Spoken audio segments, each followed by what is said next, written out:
Salutations YouTubers, welcome to a new review. As you can tell from the title, we are reviewing this book, Star Wars Aftermath Life Debt. It is the second in the Aftermath trilogy, the first one being just called Aftermath. It's by Chuck Wendig, and it is part of the new and official continuity for the Star Wars universe. It's part of a new expanded universe. There will not be spoilers for the book, but there will very likely be spoilers for the first one. So if you haven't read the first one, leave now. You've got a bit of time before. You've got a couple of seconds before I start talking. But yeah, so leave if you've not read the first book. That's enough time.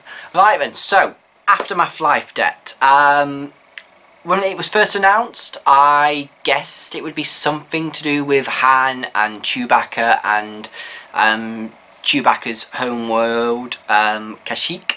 I believe that's how it's pronounced. I could be wrong. I would be happy to be told whether I'm right or wrong, or wrong. It doesn't matter. But I guessed it would be to do with that, and I was right. It's in the Chuck Wendig has an interesting way of writing these books. He writes the main sort of storyline, I think, and he intersperses it with interludes. And in the first one of the interludes features Han and Chewie, and them deciding to go off to Chewie's homeworld to try and liberate it from the Empire. So this follows on from that, which is really nice. I thought that was a nice little bit of a follow-up. The interludes in this one are really interesting as well. It's nice seeing the series is called Aftermath. It's interesting seeing the actual aftermath of Return of the Jedi. So, you know, got the Emperor's dead, Vader's dead, Death Star's gone. The Empire is in rabbles, you know, it's not doing very well. And it's interesting to see what's happening on other worlds while this is it's interesting to see what's happening on other worlds while the Empire sort of disintegrates and everything. It's really interesting. The characters are now. He writes in the not the first person, but he writes in the present. He doesn't write in the past tense. He writes in the present tense, which is a little bit difficult at times to sort of get your head around. But once you get your head around it, it's fine. Now the first one obviously introduces all these new characters. You've got Nora Wexley, who was actually in the second Death Star run and everything. You've got her little band of what are called Imperial Hunters, which spread out, which sort of has led on from, it's a consequence of the first book. You've got a great ex-Imperial who's part of that band, who's sarcastic, he's funny, it's fantastic. You've got her son, you've got a bounty hunter. It's all the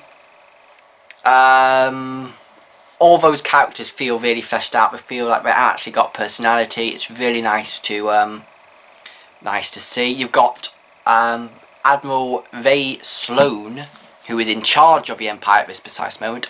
Or is she? Is she now? She's a really good character. I really enjoy her as a character. Oh, it's gorgeous cover.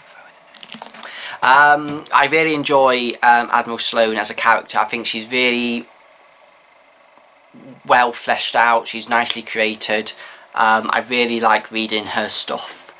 And then you've got this mysterious advisor who is introduced in the end of the first book, and you find out lots more about him, and he's an interesting one. He's an interesting one. It's all going to get tied up in the third one, which is called Empire's End, and basically features the Battle of Jakku, which sees the end of the war. So I'm really, really looking forward to that. It all sort of ties into that book. It's all sort of leading up to it. It's really nicely done. Han and Chewie are, even though you don't see them that much in this book either, they get more time in than we did in the first one, and it's great to see them as well. Leia is in it as well. The only one we're missing is Luke, which is perhaps my only little criticism out of it. We've had so many, we've had obviously Aftermath Aftermath Life Debt, we had Bloodline, and none of these have featured Luke at all. We don't know what's going on with Luke. I really want to see something to do with Luke Skywalker in one of these books that takes place after Return of the Jedi and before The Force Awakens. I really want to. I want to know what's happening to him. But no, so we find out more about Leia and find out what she's doing, you know, after Return of the Jedi and everything, how she's coping with government and all that stuff. It's really nicely done. You actually feel for her and everything. I've really enjoyed it. Really enjoyed this one, actually. I struggled a bit with the first one. First one's a bit of a tricky one because it is such a different sort of writing style. But once you get your head around it, it's perfect.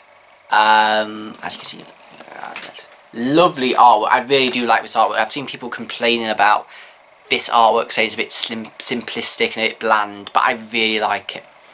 And I love the cover that we get for, that we've been shown for Empire's End, the final one, which has got Death Star.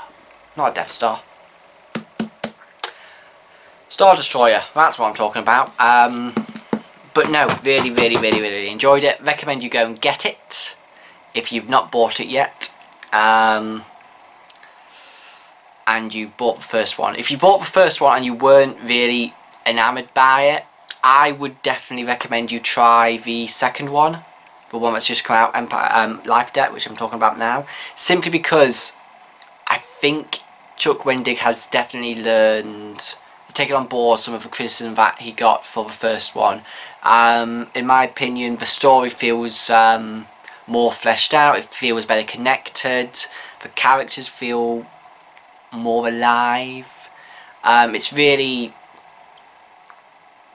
It's better than the first one, and I think he's learned from sort of he's learned from the first book, and he's took those lessons, he took that criticism on board, and he's improved, and it's just an absolutely lovely book to read. I would probably give it 7.5 out of 10. Really enjoyed it. Really looking forward to the final one. It's hard to give it a proper, you know, I'd probably, once I've read the final one, which is out next year, my score may change. I may do a review of the whole series as a whole next year. I'm not sure. It depends on whether this channel is still going. But no, really enjoyed it. Recommend you go get it. If you liked this review video, give me a thumbs up down below. It helps a great deal. If you've read the book, let me know what you think down below. If you liked it, if you didn't like it, I want to know what you think. Subscribe for more, and so long for now, viewers.